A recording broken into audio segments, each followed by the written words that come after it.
साहब बोलते बैठ वो देख लो। चलो बोलो मैं चलो। अल्हम्दुलिल्लाह आज मस्जिद इस्माइल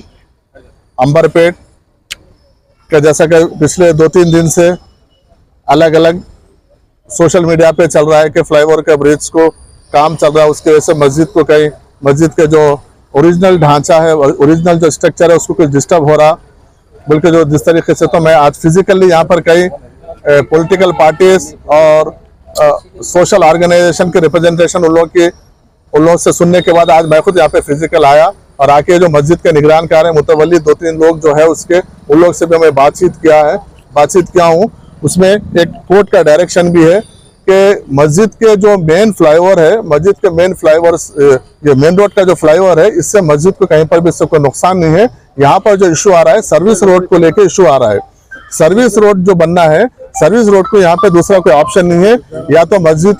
मस्जिद के बीच में से सर्विस रोड निकालना है या फिर अल्टरनेट एक उसको एक टेम्पररी छोटा सा एक ब्रिज अलग से साइड में एक डालना है, या फिर इसको ये सर्विस रोड को डाइवर्ट करने के 3 ऑप्शन है। तो हम ये लोकल के यहाँ पे म्युनिसिपल के ऑफिसर से, पुलिस ऑफिसर से और हम यहाँ पे कॉन्ट्रैक्टर से हम बात की है। उनको एक ही चीज बोले कि फिलवक्त आप सिर्फ मेन जो फ्लाईओवर है उसका काम आप कंप्लीट कर दीजिए, उसके बाद बाकी के सर्विस रोड का जो मैटर है वो सर्विस रोड की कोई इंपॉर्टेंस नहीं है, उसको हम डाइवर्ट करना है तो डाइवर्ट करेंगे, सबसे बातचीत करके, या फिर उसको ब्रिज बनाना है तो ब्रिज बनाएंगे, या फिर उसको है सो हम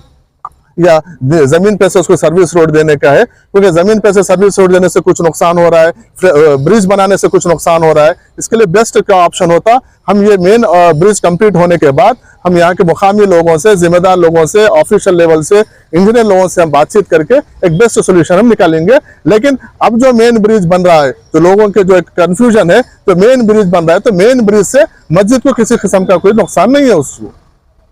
वो बिल्कुल वही, उसीलिए तो वही तो मैं क्लैरिटी कर रहा हूँ कि वो जो जेसीबी वगैरह है वो मेन फ्लाईओवर बनने के लिए आ रहा मस्जिद को, और ये फ्लाईओवर से कोई कंसर्न नहीं है। मस्जिद के बाद भी 20 फीट का और जगह है, 20 से 25 फीट की जगह मस्जिद को और फ्लाईओवर के बीच में है। अब यहाँ पर जो मेजर इशू आ रहा है सर्विस रोड को लेके आ रहा है। सर्विस रोड को हम आगे बात करेंगे, या इसके ऊपर बाजू से एक छोटा सा एक इंजीनियर्स का प्रपोजल है कि छोटा सा और एक ब्रिज डालेंगे, या फिर कुछ लोग बोल रहे हैं कि उसको नीचे से लेके जाएंगे। नीचे से लेके गए तो मस्जिद को एक कम से कम 10 से 15 फीट का ढांचा डिस्टर्ब करना पड़े, स्ट्रक्चर डिस्टर्ब हो गया तो हम उसके लिए हम किसी भी लेवल पे हम राजी होने वाले नहीं है, क्योंकि मस्जिद का अगर 15 फीट का स्लैब टूटेगा तो वो हम काबिल बर्दाश्त नहीं है, और कुछ वहाँ पे पुराने खबरें भी डिस्टर्ब होंगी। तो हम ये भी एक प्रपोजल डिस्कस किए हैं कि उसको अल्टरनेट वे अगर इसको डाइवर्ट कर दे कि दूसरी जगह से लेके जाएंगे, तो उसमें अलग अलग इश्यूज है, उसमें अलग अलग लोगों की अलग अलग बातें, अपने अपने सोच से, अपने अपने समझ से लोग बात रख रहे हैं। हम इसमें इंजीनियर से और एक्सपर्ट से और बल्दिया के आला अहदेदारों से, पुलिस के सभी लोगों से हम बात करेंगे बाद में। लेकिन अभी जो है मेन ब्रिज से मस्जिद को किसी किस्म का नुकसान नहीं है। और यहाँ पर जो खबरस्तान के जो खबरें हैं जो वो मुतवल्ली वगैरह के खानदान के खबरें हैं, उसके बाजू जो काम होगा वो काम के ऊपर यहाँ पे मुतवल्ली के खानदान के लोग भी वहाँ पे निगरानी के तौर पर रहेंगे। और कॉन्ट्रैक्टर को खास तौर पर हिदायत दी गई कि जहाँ पर सेंसिटिव वर्क है वहाँ पर मशीनरी यूज मत कीजिए, वहाँ पे मैनुअल आप यूज करते हुए तो काम को बगैर किसी इशू के इसको कंप्लीट करने के लिए। और वो लोग भी बल्दिया के लोग, कॉन्ट्रैक्टर और पुलिस के ऑफिसरों के सामने हमको ये वादा किए हैं कि जहाँ पर सेंसिटिव मैटर है वहां पर हम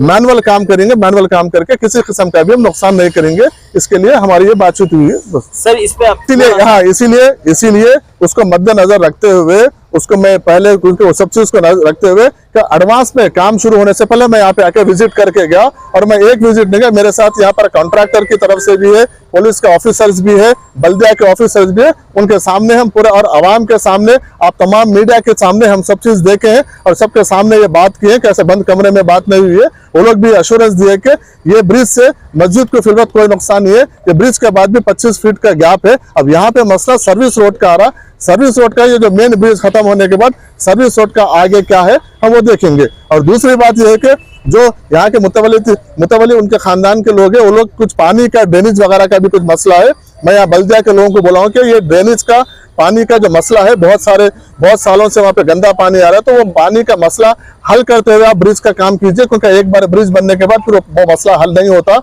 मुसलसल वो प्रॉब्लम होता है। इसलिए वो पानी का भी हल करने के बाद आप ब्रिज का काम शुरू कीजिए। तो आप बल्दिया के ऑफिसर वगैरह का ये तयखुन दिया है उन लोगों ने कि हम इसको प्रॉपर तरीके से काम करने के बाद ही हम ये ब्रिज का काम करेंगे। और जहां तक मस्जिद के पास जब काम होगा, यहाँ पर मैक्सिमम से मैक्सिमम यहाँ पर मैनुअल काम किया जाएगा, ताकि खबरों वगैरह को कोई डिस्टर्ब ना हो।